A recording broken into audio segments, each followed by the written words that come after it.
Chicken ತಂದೂರಿಯನ್ನು ಮನೆಯಲ್ಲಿ ಇಷ್ಟು ಟೇಸ್ಟಿಯಾಗಿ ಮಾಡೋದು ಹೇಗೆ ಅಂತ ನೋಡೋಣ. ನಾನಿಲ್ಲಿ ಒಂದು ಇಡೀ ಚಿಕನ್ನನ್ನೇ ತೊಗೊಂಡಿದ್ದೀರಿ. ಸೊ ಇದನ್ನು ನೀಟಾಗಿ ಕ್ಲೀನ್ ಮಾಡಿಕೊಂಡು ಕಟ್ ಮಾಡ್ಕೊಂಡಿದ್ದೀರಿ. ಈಗ ಎವರೆಸ್ಟ್ ಅವ್ರದ್ದು ತಂದೂರಿ ಮಸಾಲ, ಹಾಗೆ ಶುಂಠಿ ಬೆಳ್ಳುಳ್ಳಿ ಪೇಸ್ಟ್, ಹಾಗೆ ಸ್ವಲ್ಪ ಮೊಸರನ್ನ ಹಾಕಿ ಅದಕ್ಕೆ ಸ್ವಲ್ಪ ಅಚ್ಚ ಖಾರದ ಪುಡಿ, ಖಾರ ಎಷ್ಟು ಬೇಕೋ ಅಷ್ಟು ಹಾಕೋಬೋದು. ಹಾಗೆ ರುಚಿಗೆ ತಕ್ಕಷ್ಟು ಉಪ್ಪು, ಕಾರ್ನ್ಫ್ಲೋರು ನಾನಿಲ್ಲಿ ಒಂದು 3 to 4 ಸ್ಪೂನ್ ಆಗೋಷ್ಟು ಹಾಕ್ಕೊಂಡಿದ್ದೀನಿ. ಹಾಗೆ ಸ್ವಲ್ಪ ಲಿಂಬೆ ರಸ ಹಾಕಿ ಚೆನ್ನಾಗಿ ಮಿಕ್ಸ್ ಮಾಡ್ಕೊಳ್ಬೇಕು. ಮಿಕ್ಸ್ ಮಾಡಿರುವಂತಹ ಮಸಾಲೆಯನ್ನು ಚಿಕನಿಗೆ ನೀಟಾಗಿ ಹಾಕ್ಕೊಳ್ಬೇಕು. ಹಚ್ಕೊಂಡು ಇದನ್ನು ಮ್ಯಾರಿನೇಟ್ ಮಾಡಿ ಒಂದು ಮಿನಿಮಮ್ 1 hour ಆದ್ರೂ ನೀವು ಮ್ಯಾರಿನೇಟ್ ಮಾಡಬೇಕು.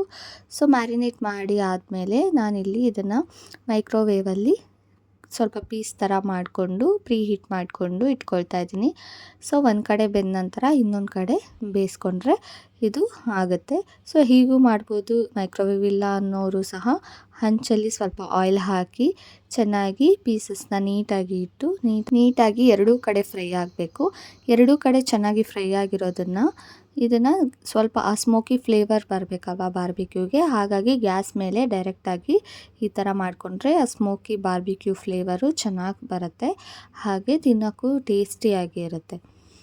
ಹಾಗೆ ಇದಕ್ಕೆ ಗ್ರೀನ್ ಚಟ್ನಿಯನ್ನು ಮಾಡಿಕೊಂಡ್ರೆ ಇನ್ನೂ ಟೇಸ್ಟಿಯಾಗಿರುತ್ತೆ. ಗ್ರೀನ್ ಚಟ್ನಿಗೆ ಸ್ವಲ್ಪ ಕೊತ್ತಂಬರಿ, ಸ್ವಲ್ಪ ಹಸಿಮೆಣಸಿನ್ಕಾಯಿ, ಹಾಗೆ ಬೆಳ್ಳುಳ್ಳಿ, ಹಾಗೆ ಕಾಳುಮೆಣಸಿನ ಪುಡಿ, ಉಪ್ಪು, ಸ್ವಲ್ಪ ಮೊಸರನ್ನ ಹಾಕಿ ಗ್ರೈಂಡ್ ಮಾಡಿಕೊಂಡ್ರೆ ಆಗೋಗ್ಬಿಡುತ್ತೆ ಗ್ರೀನ್ ಚಟ್ನಿ.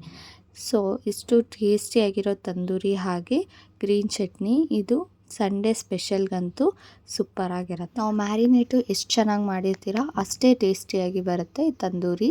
ಸೊ ಒಂದು ಸತಿ ಟ್ರೈ ಮಾಡಿ ನೋಡಿ, ಯು ವಿಲ್ ಲವ್ ದಿಸ್.